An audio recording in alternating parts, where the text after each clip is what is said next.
Riavo malala amin'ny tompo mbola ampitomboka mandrakarivo aminareo ny fahasoavana ampiadanana avy amin'Andriamanitra raitsika sy Jesosy Kristy tompo. Amen. Ny tenin'Andriamanitra izay akatsika ny afatra amin'izao marina izao arak'izay efa nivakiana tamin'ny filazan-draharaha teo amin'ny Jaona toko 10. Filazan-tsara soratany Jaona toko 10 ny andininy 720.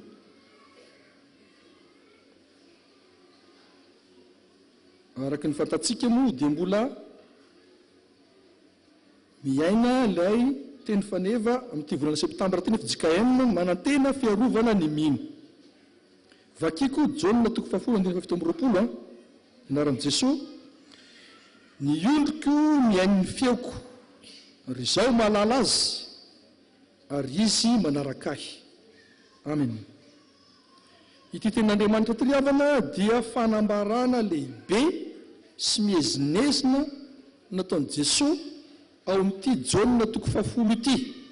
Tsy ilay nivakiana teo fa raha vakintsika ny Jaona toko 10 rehetrarehetra teo manomboka amin'ny voalohany ka hatramin'ny farany dia misy zavatra anankiray ngeza be ambaran'i Jesosy. Dia tsy inona izany fa ny fanambarana pabe maso amin'ny fomba ofisialy ny filazana zany fa izy no mpiandro ondry lehibe indrindra. Mpiandro ondry lehibe. Jereo fa indroa no averiny ny teny hoe izaho no mpiandro tsara. Jaona toko 10:140. Lazay ny hoe izaho no mpiandro tsara. Ny 4:4 koa mbola averiny fanondroa hoe izaho no mpiandry tsara.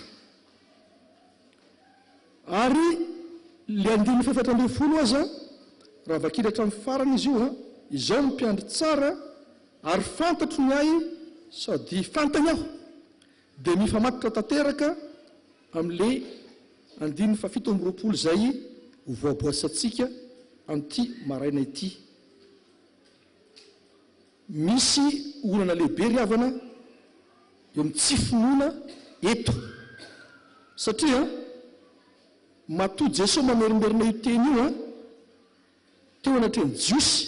Ny Jiosy izay fantatsika fa sady tsy mino ny tsy tia halala amin'i Jesosy fa izy no Mesia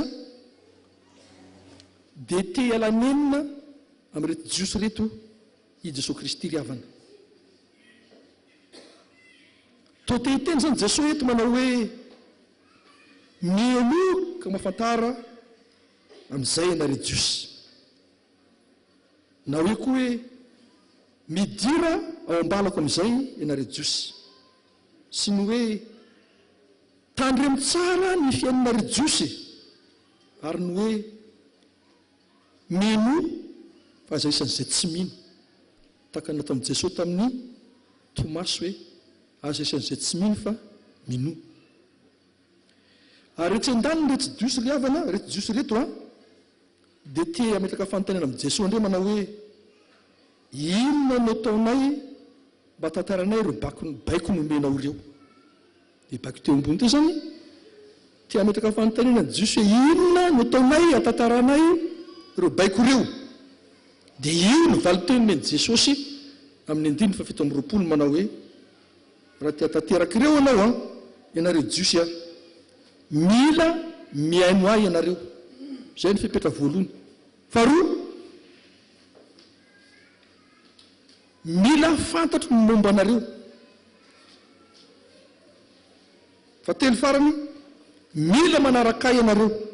Reo zany no fepetra anankitelo na tokotelo mamasa andro takina amin'ny Jiosy mba hatonga azy ireo hatanteraka ny fankatany Jesosy. Noho izany dia tsy tokony salasala izy avy hatrany dia tokony ino an'i Jesosy. Takina ireo fepetra ireo havana satria nahoana mba hatonga ilay finoana ho lalipaka sady nanana antoka raha teo fa voaharo ny mpino ka azo antoka fa hoany amin'izany atao fiainana mandrakizazana izy. Dia andenga jerentsika tsiraray avy le fepetra anankitelo teo hoe voalohany a le hoe mila miaino ny Jesosy ny ondriny, ny tena ondriny Jesosy Kristy ry havana dia zao hoe mahay mampiasa ny sofina amin'ny fiainona azy. Inona dika zay? Sofina tsy mandre afa-tsy feno tompo ihany, tadiavina eto. Sofina mahay manavaka ny feon'Andriamanitra amin'ny feno devoly, tadiavina eto. Ary sofina mahay maindra ny tenin'Andriamanitra ka mahatonga ny olona voatsindrona am-po. Averiko indray mandeha le hoe ho voatsindrona am-po. Rehefa mandeha ny tenin'Andriamanitra, torina ny tenin'Andriamanitra, ka raha misy ny anankiray mitsika milaza manao hoe tsy zany vony zany fa nitonana, dia tokony andiny tena izy. Fa misy tsy misy afa-bela amin'ny tenin'Andriamanitra ny tsirairay avy, fa manindrona ny fo io, manindrona mba tonga asianao hibebaka, hiova fo, ho lasa olom-baovao.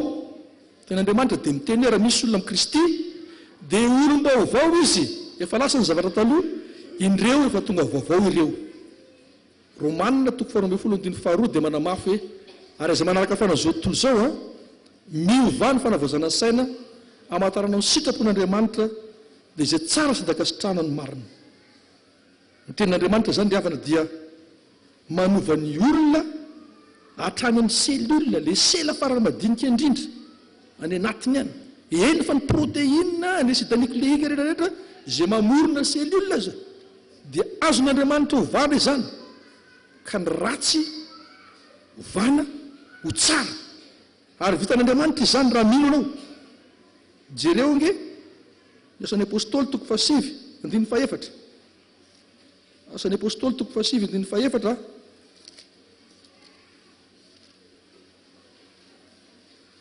Bako toy izao minaran'i Jesosy dia lavy tamin'ny tany Saoly, ka nandre feo nanao taminy hoe Saoly, Saoly, nahoana ianao ny manenjika ahy? Le feon'i Jesosy Kristy io miditra tamin'ny sofiny Saoly, nakany amin'ny sela rehetrarehetra sy ny tova rehetrarehetra anatiny any, nanovana azy niova toetra, tsy nanenjika ny kristianina, ary niova anarana lasa Paoly. Ny anarana ry havana dia zao hoe milaza fanatrehana, milaza asa tao, milaza toetrananana. Ny anarana mbola ho azavaintsika indray mandeha rehefa miresaka ny Jesosy ary ambanimbany ery, fa i Paoly zany rehefa niova ny anarana hoe Paoly izy a, dia hafa fomba fiainany. Raha nanenjika kristianina izy taloha, niala tamin'izany izy ankehitriny, lasa olom-baovao zany izy. Miova zany ny fo, ny saina, ny fanahy. Ny tenin'Andriamanitra koa ry havana dia zao hoe mitarika ny olona andrainy Jesosy Kristy tompo sy mpamonjy azy. Eo afantatsika tsy anjery ny eo amin'ny Apokalipsy 7:20. Indro efa mitsanga ny ambaravarana ka mandondona, raha misy mihaino ny feoko ka mamono varavarana dia hiditra ao aminy aho, ary izy amiko. Raha misy mihaino ny feo koa ka mamono varavarana.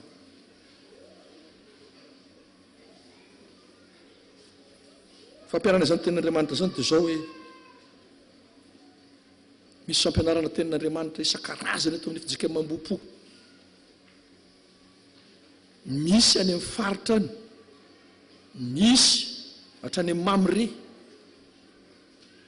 Fanontaniana mipetraka dia zao hoe sokatra ve ny sofintsika, maheno tsara ve ny sofintsika amin'ireny tenin'Andriamanitra ireny, ka tafapakatra any amin'ny fotsika le teny, mampiova ny fiainatsika, mampiova ny toetratsika, ny fomba mampanatsika tsirairay avy. Tenin'Andriamanitra koa dia milaza hoe tandremo tsara ny fiainanareo, aza maneny tsy tadiny amin'ny tenin'Andriamanitra fa zava-doza izany. Faharoa, fipetra-takiana dia hoe mila manaiky ianao mifantatry ny tompo, satria tenin'Andriamanitra dia milaza amin'ny tapany faharoa hoe Jaona 7:17. izaho mahalala azy. Le hoe mahalala azy dia zao fototeny ao dia hoe lala. Dikany hoe lala dia misy fifandraisana, fifamatorana akaiky eo zany. Misy resaka fo ao, misy resaka tratra ao. Jesosy Kristy ravana dia zao hoe Andriamanitra izy, mahafantatra ny zavatra rehetra, mahita ny zavatra rehetra, tsy voafetra ny fahalalana, omniscient. Ka hita ny hatrany amin'ny aty fosiny vo, ny saina maneritreritra, indrindra fa ny ety ivelany, ny fihetsika, ny fitafy, ny fiteny sy ny sisa. Jereo any amin'ny tantara voalohany toko 8:20, ny 9:9. Tantara voalohany toko 8:20, ny 9:9, misy an'izao teny zao ny anaran'i Jesosy: ary ianao ry Solomona zanako, aoka ho fantatrao Andriamanitra ny rainao, ka manompo azy ny fo rehetra sy ny fanahy mazoto. Jehova dia mpandinika ny fo rehetra, ary ny feritreretana rehetra dia fantany avokoa. Raha mitady azy ianao dia hita azy, raha mahafoy azy kosa ianao dia arino mandrakizay. Izany ry havana ny toetran'Andriamanitra, mahafantatra ny zavatra rehetra na inona izany. Ka raha tena teo anilan'Andriamanitra isika, teo fantarin'Andriamanitra isika, teo malalan'Andriamanitra isika, dia zao hoe mila miray aminy isika, mila mifamatotra aminy isika, mila mifandray tsy tapaka aminy isika amin'ny alalan'ny vavaka. Misy koa ny vondrom-bavaka any amin'ny faritra any, misy ny alim-bavaka atao amin'ny fiangonana, asaina tanandroa anao amin'ireny, hiara hivavaka. Fa izay ny sitrapon'Andriamanitra hoe ny tsy saraka aminy mihitsy, izy tsy te saraka amintsika koa. Ao koa ny fandiniana isan'andro isan'andro ny tenin'Andriamanitra arak'izay azo atao. Ilaina izany ho fanehoana sy fampatarana fa misy firaisana, misy fankahalalana amin'ny Jesosy Kristy sy ny ondriny. Ahoana ny aparatsika an'izany tenin'Andriamanitra izany koa dia zao hoe azaferanao ny fahalalàn'Andriamanitra asianao. Matetika manko antsika rava dia zao hoe hatretony ny azo ampahafantarana anao Jesosy, fa hatreto kosa dia aferako manokana io. Tsy azonao ferana izy fa asakasaka izay mametra, fa i dia hitany foana io na ny tsara na ny ratsy. Fahatelo, fipetra takina dia zao hoe mila manaradiny Jesosy Kristy ny ondriny, mila manaradiny tompo ny ondriny. Ny hoe manaraka eto dia avy amin'ity fototeny hoe araka, dia zao ny olona manaraka olona anankiray dia tsy mety mihitsy hoe eo alohan'ilay olona arahana izy, tsy maintsy avy ao aoriana foana ilay mpanaraka. Satria nahoana? Avy ao aoriana izy mba ahafahany mijery tsara ho aiza ny itondranyity olona ity, mba ahafahany makatahaka tsara ahoana ny toetra tondranyity olona ity, ahoana ny toetranyity olona mitondra ity. Raha milaza antsika fa manaradiny Jesosy dia zao hoe tokony dia tongony dia tongotontsika avy ao aoriana, fa tsy azo ekena ny hoe io Jesosy eo aloha manaraka avy ao aoriantsika dia misy ditongotra 7, 5, 9, 10 aoriana Jesosy itsika eny io. Dikan'izay misy mibrioka tsy manaraka ligne, tsy manaraka an'le trasy ny tongotro Jesosy zany tongotritsika. Ka raha sanatria misy izany dia jereo ny Isaia toko 70, 9:20. Isaia toko 70, ny 9 fa raika amby roapolo amin'ny anaran'i Jesosy. Fa na mivily eo amin'ny ankavanana ianao na mivily eo amin'ny ankavia, ny sofinao dia anreteny ao ivonao manao hoe ity ny lalana ka andehany. Raha sendra nivily zany ianao tsy nanaraka an'le Jesosy Kristy, tokony ho aranao dia miverena aingana amin'le trasy misy ny dia tomboko Jesosy. Ilaina zay satria baikony Jesosy mihitsy ny teny manao hoe manarahy. Ao amin'ny Jaona toko voalohany 1:7, Filipo tena baikony Jesosy hoe Filipo manarahy. Inona koa ny hoe manaradiny Jesosy? Manaradiny Jesosy dia zao koa hoe mila mazoto manao ny asany. Aseho zany fa iny Jesosy arako na nini izy miasa izy. Dia raha hitanao miasa Jesosy tsy azonao ny atao hoe alao no atory Jesosy fa miasana. Tenin'Andriamanitra dia milaza mihitsy hoe lazaiko aminareo marina dia marina tokoa zay nino any asa ataoko no ataony koa ary anao asa lehibe io zany azy izy. Ary farany ara-panahy ny manaraka an' Jesosy dia zao hoe misy resaka fatokina azy eo, misy tanjona tratrarinao dia ny fitombona amin'ny finoana izany. Raha te hitombo amin'ny finoana zao ianao dia tsy mila miala amin'ny trasin'i Jesosy, ary mila manaiky ny baikony sy ny rindran-damina zay omeny eo amin'ny fiainana. Ny ampiarana izany dia zao hoe raha sendra nisy fahadisoana na fahalavona dia miverina aingana ao amin'ny tompo. Ary aza manaraka Andriamanitra maro fa iray ihany ekeny Jesosy aratsika dia izy izany. Ary indrindrindrindra aseho amin'ny asa ny fanaranao azy, fa ny finoana tsy ara-naso ny tompoko dia maty. Raha fitiana zany dia zay voalaza dia zao hoe mila miaino an' Jesosy tsika, mila manaiky ho fantarin' Jesosy tsika, mila manara-dia azy isika. Ireo rehetrarehetra ireo miavana no mitarika atsika ho lasa olona voaharo. Nambara teo fa ny loha hevitry ny fijika eo manantena fiarovana ny miny tsy voaharo mihitsy izao sianao amin'ny fakapanahy amin'ny loza maro samihafa, ny aretina maro samihafa, raha ohatra ka tsy mafeno ny refa-petrareo, raha ohatra ka tsy mino ny Jesosy. Satria nahoana le anarana hoe Jesosy ny dikany dia hoe Jehova no mpamonjy, ary koa ny hoe Jesosy égale fiarovana. Namaky salamintsika teto amin'ny voalohany tena verimberinao resaka fiarovana vatolampy ny Andriamanitra izay vavantsika. Miaro antsika zany Jesosy eto amin'ny zavatra maro samihafa zay mety mahatonga antsika tsy hanana fahamasinana. Iny zava-dehibe satria zay tsy manam-pahamasinana tsy hitan'ny tompony ny tenin'Andriamanitra.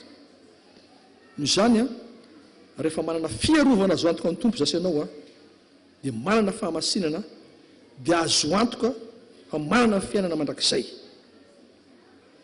Fa raha sanatria kosa ka miala amin'ny Jesosy zasy ianao dia voadobona salaminina voalavo. Mailesona sady manina le voalavo sady voy izy no lavo zay. Rehefa tsy tianao no sady voy no lavo lasa voalavo zany dia manentana ny tompony tendroany ity andray azy ho tompo sy mpamonjy anara-dia azy zany ampiasa sofiny mahay miaino azy mahatonga fibebana sy fiainam-baovao ary manaiky ho tapany ny fiainanao. Zay le hoe malala koa, malalatsika ny tompo raha ohatra ka manaiky ho tapany ny fiainantsika. Dia ingany zany ten'Andriamanitra izany iaina atsika isan'andro isan'andro, afatsika voaharo isan'andro isan'andro, voatahiry ny Jesosy Kristy isan'andro isan'andro mba ho azo antoka fa azoantsika ny fiainana mandrakizay ho an'Andriamanitra ireny voninahitra. Amen.